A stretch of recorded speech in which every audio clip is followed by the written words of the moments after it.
주님의 은혜와 평강이 예배하는 여러분에게 함께 하시기를 간절히 소원합니다. 여러분 이렇게 즐겨 마시는 음료가 있으십니까?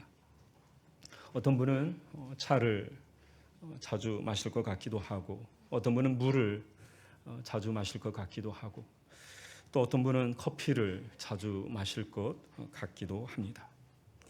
우리나라를 대표하는 음료를 꼽으라고 한다면 무엇을 꼽을 수 있을까?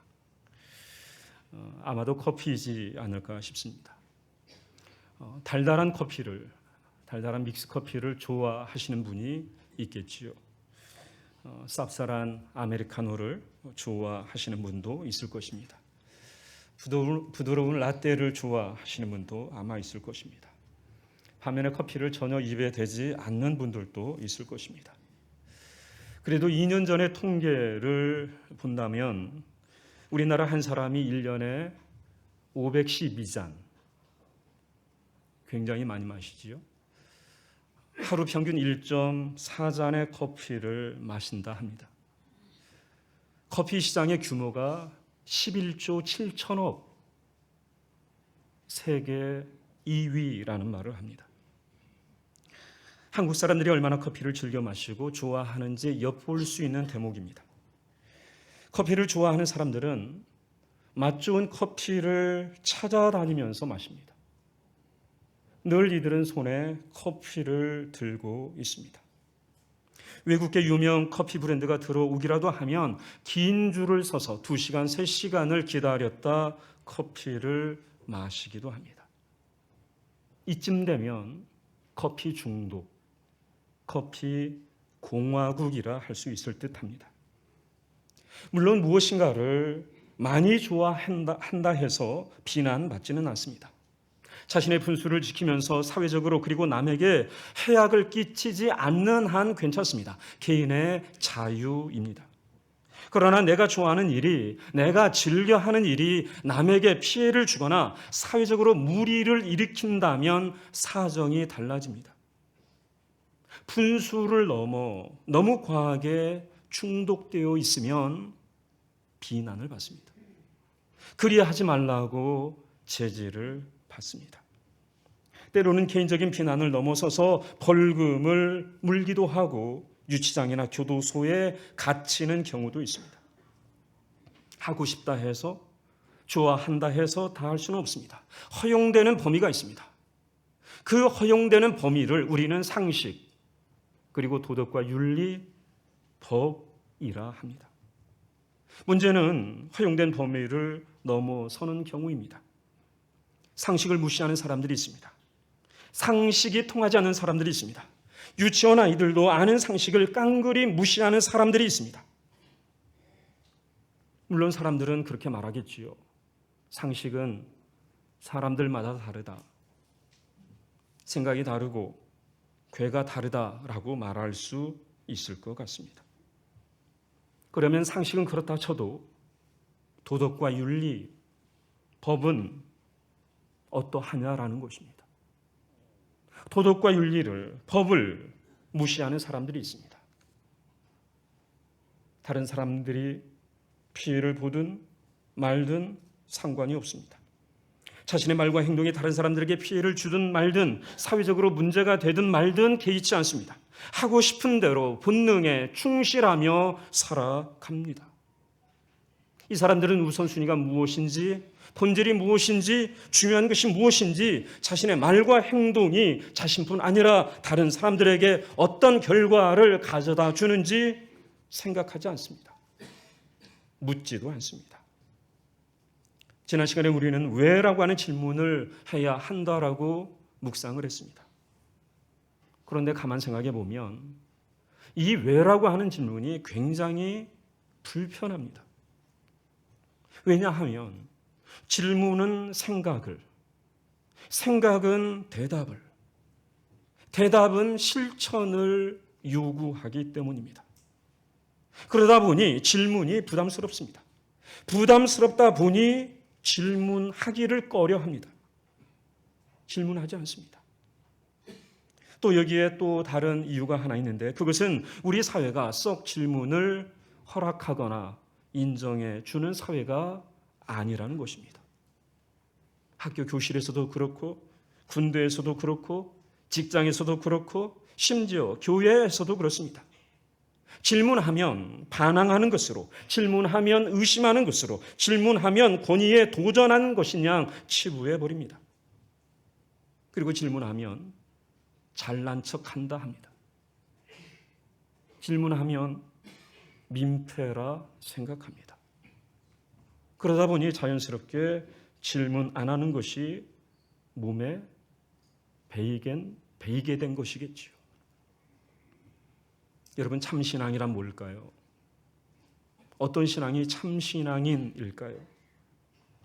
참신앙은 나를 부인하고 주님의 뒤를 따르는 것이라 말할 수 있습니다. 참된 신앙, 나를 부인하고 주님을 따르는 것. 그러면 나를 부인하려면 어떻게 해야 할까? 여러분 생각해 보십시오. 어떻게 해야 나를 부인할 수 있을까요? 먼저 나를 잘 알아야 합니다. 나를 모르고서 여러분 어떻게 나를 부인할 수 있겠습니까? 나를 잘 알지 못하면서 어떻게 잘 부인할 수 있을까라는 거지요. 나를 모르고서야 우리는 부인할 수 없고, 주님을 알지 못하고서야 우리는 주님을 따를 수가 없습니다. 성경을 읽고 묵상한다고 하는 것은 문자를 읽는 것이 아닙니다. 성경을 읽고 묵상한다고 하는 것은 나를 읽고 공동체를 읽는 것입니다. 나는 성경을 읽고 성경은 나를 읽고 공동체는 성경을 읽고 성경은 공동체를 읽는다라는 것입니다. 여러분, 왜 이스라엘 백성들이 무시무시한 메뚜기 재앙을 경험해야만 했을까? 왜 하나님께서는 무서운 심판을 이스라엘 가운데 내리셔야만 했을까? 사실 요엘서에는 그 이유가 없습니다. 범죄 기록이 없습니다. 공소 사실이 나와 있지 않습니다. 이스라엘 공동체 안에 있었던 만연한 사회 문제에 대한 비판과 고발이 없습니다. 그래서 우리가 할 수 있는 것은 가능한 한 많은 질문을 던지는 것이요. 그리고 문자 안에서, 그리고 행간 안에서 답을 찾아내는 길밖에 없습니다. 먼저 5절의 말씀을 우리 읽어보도록 하겠습니다. 우리가 5절 말씀 읽겠습니다. 시작.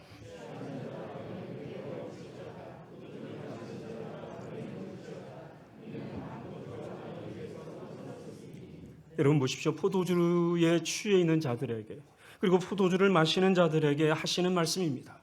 울어라, 울어라. 울라고 말씀하십니다. 그러면 왜 울라고 말씀하실까? 여러분, 이유는 간단합니다. 성경에 그대로 나와 있습니다. 단 포도주가 끊어졌기 때문이다. 단 포도주가 끊어졌기 때문에 너희는 울어야 한다라고 말씀합니다. 여러분, 포도주가 달다라고 말씀합니다. 포도주를 마시는 사람들, 포도주에 취해 있는 사람들에게 포도주는 달았습니다. 당연히 그랬겠지요. 당연히 다니까 좋아하고 즐겼겠지요. 취하도록 마셨겠지요. 여러분, 술을 좋아하는 사람들도 그렇습니다. 커피를 좋아하는 사람들도 그렇습니다. 여러분, 커피는 어떻습니까? 맛이, 본래의 맛이 어떻습니까? 쓰지요. 단술 없습니다. 물론 커피에 설탕을 집어넣으면 커피가 달지요. 하지만 커피 본래의 맛은 씁니다. 그런데 커피를 즐겨하는 사람들, 커피를 좋아하고 또 술을 즐겨하고 좋아하는 사람들은 쓰다라고 말하지 않습니다. 모두 뭐라고 얘기합니까? 달다라고 말합니다. 술 맛이 좋다라고 말을 하지요. 커피 맛이 좋다고 말을 하지요. 그러면서 즐깁니다. 시간이 나면, 귀에만 주어지면 어떻게든 이유를 만들어서라도 마십니다. 기분이 좋아서 마시고, 기분이 나빠서 마시고, 날이 좋아서 마시고, 날이 안 좋아서 마시고, 일이 잘 풀려서 마시고, 일이 안 풀려서 마시고, 뜨끔하신 분들이 있을까요? 여러분, 커피도 그렇죠. 커피 좋아하는 사람들 정말 좋아합니다. 그러면 과연 이 사람들, 오늘 본문 이 5절에 나오는 이 술에 취해 있는 사람들, 또 술을 마시는 이 사람들, 정말 달게 마시고 취하게 마시는 이 사람들이 하나님의 말씀도 달게 먹었을까라는 것입니다. 왜냐하면 이스라엘 백성들에게 하나님의 말씀은 상식이요, 도덕과 윤리요, 법이었기 때문입니다. 어느 시편 기자의 고백이지요. 주의 말씀이 내게 어찌 그리 단지요, 내 입에 꿀보다 더 답니다. 주의 말씀이 내 입에 꿀보다 더 달다고 고백합니다. 그런데 여러분, 가만 생각해 보십시오. 정말 하나님의 말씀이 달까? 여러분, 하나님의 말씀이 답니까? 시편 기자의 고백처럼 하나님의 말씀이 달아요? 하나님의 말씀은 달지 않습니다. 물론 단 부분도 있습니다. 하지만 쓴 부분이 훨씬 더 많습니다. 우리가 즐거움과 기쁨으로 아멘하면서 하나님의 말씀을 받기도 하지만 대부분의 말씀은 우리를 아프게 하고 우리의 본성을 거스리면서 우리를 불편하게 하는 것이 바로 하나님의 말씀입니다. 그런데 시편의 기사는 꿀송이보다 더 달다라고 고백합니다. 왜 그럴까요? 왜 그럴까요? 여러분, 달아서 좋은 게 아닙니다. 좋아서 단 거예요. 좋으니까 달게 먹는 거예요. 여러분, 아무리 쓰고 아무리 거칠어도 좋으면, 좋아하면 달게 먹게 되어 있습니다. 여러분, 사람도 마찬가지죠. 좋아하고 사랑하면 가까이 하게 되어 있습니다. 아무리 멀리 떨어져 있어도 달려가게 되어 있죠. 오지 말라고 해도 달려가고, 맛있는 거 있으면 우리는 길을 쓰고 검색하면서 찾아가요. 왜? 좋으니까. 좋으니까. 여러분, 이런 관점에서 하나님과 하나님의 말씀을 대하는 이스라엘 백성들의 삶을 한번 들여다 보시기 바랍니다. 이스라엘 백성들이 정말 하나님을 좋아했을까? 이스라엘 백성들에게 하나님의 말씀이 달았을까? 왜 이스라엘 백성들은 무서운 심판을 받아야만 했을까? 왜 재앙일까? 왜 하나님은 이스라엘 백성들에게 이 무시무시한 재앙을 내리셨을까? 이유는 이스라엘 백성들이 하나님을 싫어했습니다. 하나님의 말씀을 싫어했습니다. 싫으니 가까이 하지 않지요. 달지 않으니 먹으려 하지 않습니다. 쓰고 귀찮고 부담스러우니까 멀리 합니다. 반면 조금만 눈을 돌리면 가나안의 단 음식들이 지천에 널려 있습니다. 부함직도 하고 탐스럽기도 하고 먹음직도 하는 음식들이 너무나 많습니다. 그리고 달콤한 말, 긍정적인 말, 귀를 즐겁게 하고 모든 원하는 것을 들어주겠다고 하는 신들이 있습니다. 너희들 하고 싶은 대로 해, 원하는 대로 해, 내가 다 밀어줄게 하는 신이 있습니다. 바로 바알과 아세라입니다. 여러분, 우리는 바알과 아세라를 우상이라, 거짓신이라 말을 하죠. 하지만 이스라엘 백성들에게 바알과 아세라는 하나님이었습니다. 바알과 아세라를 하나님으로 믿었습니다. 바알과 아세라를 하나님으로 믿으니 진짜 하나님을 버리고 바알과 아세라를 따라간 것입니다. 여러분, 우리는 어떻습니까? 우리가 달게 먹고 마시는 것은 무엇입니까? 우리는 무엇 때문에, 누구 때문에 즐거워하고 행복해합니까? 우리는 누구를 가까이 하고 있습니까? 날마다 산의 진미를 먹고 마실 수 있어서 여러분 즐거우십니까? 여러분 이름으로 된 집이 있고 건물이 있어서 여러분 든든하십니까? 공부 잘하는 자녀들이 자랑이고 여러분 장래의 소망이 되었습니까? 우상을 믿고 성공과 출세라면 상식 이하여도 도덕과 윤리 이하여도 법을 어겨서라도 그것을 붙잡으려고 하고 있는 것은 아닙니까? 정의와 공의가 없어도 불의한 방식으로라도 힘과 권력 앞에 머리를 조아려서라도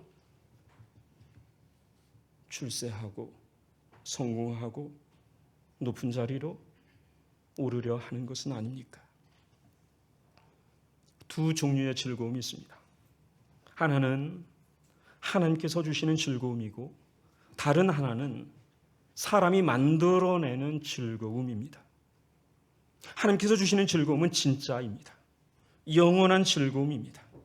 반면 사람이 만들어주는 즐거움은 가짜입니다. 오래가지 않을 즐거움입니다. 공허한 즐거움으로 끝이 납니다. 그런데 문제는 이 두 즐거움이 겉으로 봐선 표가 나지 않는다는 것입니다. 하나님께서 주시는 즐거움인지 사람이 만들어주는 즐거움인지 겉으로 봐선 알 수가 없다는 것입니다. 여러분 포도주를 생각해 보십시오. 똑같은 포도주입니다. 포도주 자체에는 문제가 없습니다. 그런데 5절에 나오는 이 단 포도주를 마시는 이 사람들이 누리는 즐거움, 과연 그 즐거움은 어떤 즐거움일까? 하나님께서 주시는 즐거움일까요? 하나님께서 주시는 즐거움이 아니라는 것입니다. 하나님 때문에 누리는 즐거움이 결코 아니라 포도주 때문에 누리는 즐거움. 그래서 그 포도주가 끊어지면 사라질 수밖에 없는 즐거움. 그 즐거움에 사람들이 취해 있습니다. 여러분 포도나무를 자라게 하시는 분은 누구십니까? 포도를 포도주가 되게 하신 분은 누구십니까? 바로 하나님이십니다. 포도나무 저절로 자라지 않습니다. 포도주가 되는 것 당연한 거 아닙니다. 하나님께서 허락하지 않으시면, 하나님께서 도와주시지 않으면 포도주 될 수 없습니다. 포도나무 자랄 수 없습니다. 결코 당연한 것 아닙니다. 5절에 등장하는 사람들, 하나님 때문에 즐거워하는 것이 아니라 포도주 때문에 즐거워하는 것입니다. 하나님께서 포도나무를 내셨고 포도주를 만들어 주셨음에도 불구하고 포도주 안에 담긴 포도나무 안에 있는 하나님의 은혜와 사랑, 하나님의 계획과 섭리, 보호하심과 간섭하심을 알지 못했습니다. 분명히 이 사람들은 포도주를 달게 마실 뿐 어떤 것도 생각하지 않습니다. 당연히 그 포도주를 누가 만들었는지, 어떻게 해서 자기에게 그 포도주가 오게 되었는지 생각하지 않았을 것입니다.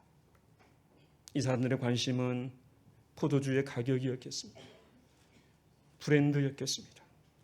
얼마나 비싼지, 얼마나 싼지, 프랑스산인지 칠레산인지, 산도는 어떻고 풍미는 어떻고, 전문가들이 준 점수는 어떤지, 아마 이게 그들의 관심이었을 것입니다. 그러다 보니 별 감흥 없이, 감사함도 없이 그냥 달게 마시고 취했을 뿐입니다. 사랑하는 성도 여러분, 공정무역 커피라는 말을 들어보셨습니까? 커피를 생산하는 나라들은 거의가 가난한 나라들입니다. 가난한 나라에 가난한 사람들이 힘들게 커피콩을 재배하고 생산합니다. 그리고 그 커피는 비싼 값에 팔려 나갑니다. 그런데 정작 그 커피를 생산하는 농부들에게 돌아가는 이익이 0.5%도 되지 않는다는 거예요. 예를 들면 우리가 1,000원에 커피를 마신다면 농부들에게 돌아가는 돈은 5원이 되지 않는다는 거예요. 노동의 대가치고는 너무나 적은 금액입니다. 그래서 커피 농부들에게 합당한 값을 치르고 마시자 하는 커피가 바로 공정무역 커피입니다. 이 커피엔 농부들의 땀 흘림에 대한 감사가 있습니다. 뿐만 아니죠. 다양한 영역과 지역에서 생산자들과 노동자들의 노동 대가를 인정하고 합당한 값을 치르자는 게 바로 공정무역입니다. 이현주 목사님이라고 계십니다. 이분이 시인이기도 하신데 이분이 밥 먹는 자식에게라고 하는 시를 쓰셨습니다. 그 시의 내용이 이렇습니다. 천천히 씹어서 공손히 삼켜라. 봄부터 여름 지나 가을까지 비바람 땡볕 속에 익어온 쌀인데 그렇게 허겁지겁 먹어서야 어느 틈에 고마운 마음이 들겠느냐. 천천히 씹어서 공손히 삼켜라. 포도나무, 포도주 하나님의 선물입니다. 하나님께서 주셨고 하나님께서 발효시켜 만드신 것들입니다. 여러분, 우리가 날마다 먹는 먹거리들, 사용하는 물건들, 이용하는 시설과 건물, 그리고 현재 우리가 누리고 있는 정치적인 자유와 평화, 땀 흘리고 노력하고 희생한 사람들이 있었기에 가능한 것들입니다. 희생과 헌신 없이 주어진 것 하나도 없습니다. 우리의 구원도 마찬가지입니다. 우리의 구원도 주님의 희생으로, 사랑으로, 죽으심으로 주어진 것입니다. 어쩌다 보니 주어진 것 하나도 없습니다. 어쩌다 보니 일제로부터 해방이 되고, 어쩌다 보니 전쟁의 폐허 이후에서 경제 부흥을 이루었고, 어쩌다 보니 민주화를 이루었고, 어쩌다 보니 우리가 구원을 받았다. 절대 그렇지 않습니다. 지난 9일 그리고 16일 주일 늦은 밤에 두 번에 걸쳐서 한 사람의 삶을 조명하는 다큐 프로그램이 방송이 되었습니다. 아마 여러분 가운데에도 보신 분이 있을 것 같은데, 프로그램에 나오는 주인공은 사람들에게 세계의 이름으로 기억되는 사람이었습니다. 주인공이 방송에 처음 소개가 될 때의 이름은 시돌이었습니다. 깊은 산 중에서 사는 순박한 자연인, 겨울이면 고라니의 발자국을 지우는 좀 이상한 사람.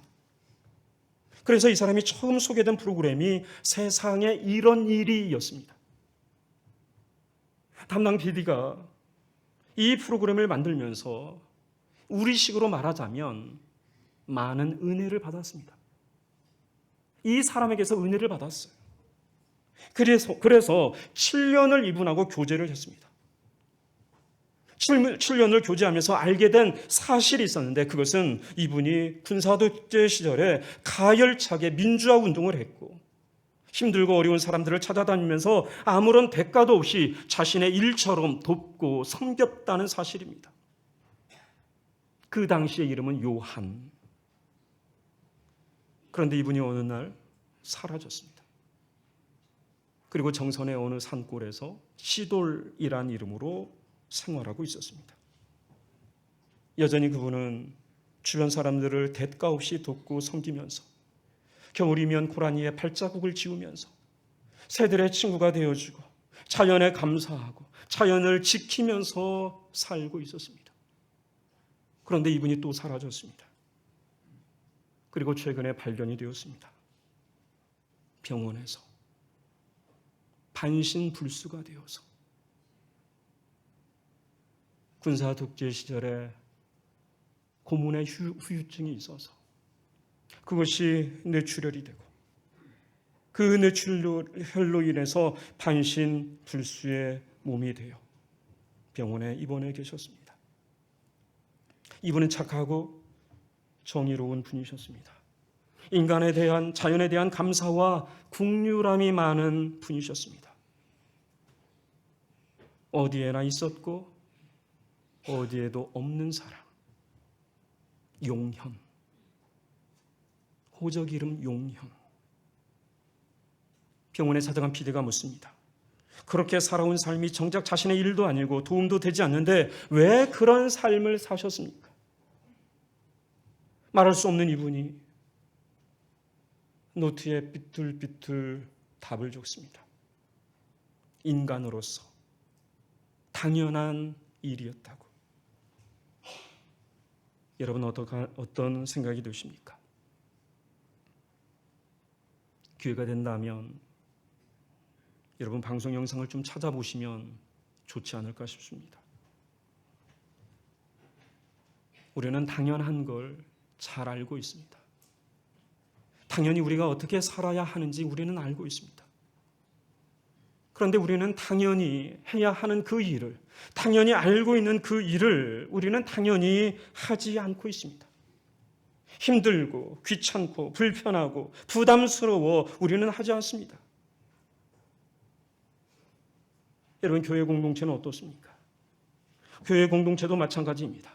교회는 하나님의 은혜를 입은 수많은 믿음의 선배들의 순교와 희생과 헌신을 통해 세워졌습니다. 그리고 거룩한 성도들의 헌금과 헌신으로 교회 공동체는 지금도 믿음의 항해를 하고 있습니다. 당연하게 주어진 것 하나도 없습니다. 따라서 성도들의 헌신 가볍게 하찮게 여겨서는 안 됩니다.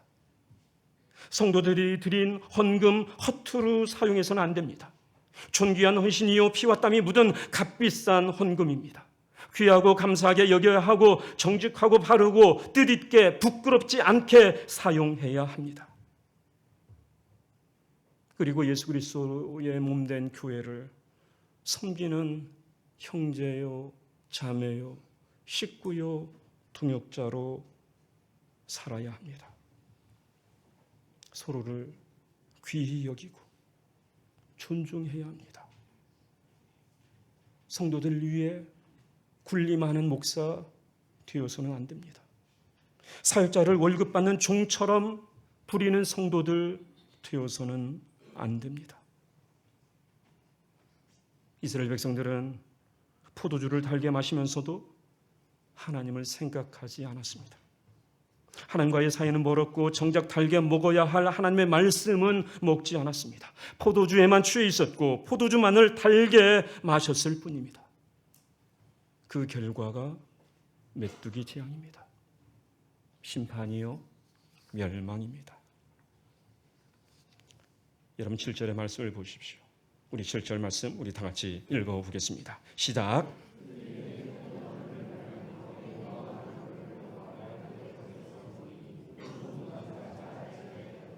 여러분 보십시오. 하나님께서 메뚜기 재앙을 통해서 포도나무를 멸하십니다. 포도나무를 멸하니 당연히 포도주가 끊어질 수밖에 없습니다. 포도주를 달게 마시며 즐거워했던 사람들은 이제 울어야 합니다. 하나님께서 말씀하십니다. 울어라, 울어라. 너희들이 그토록 즐겨했던 그 포도주 이제 끊어질 것이다. 내가 포도나무를 멸했으니 끊어질 것이다.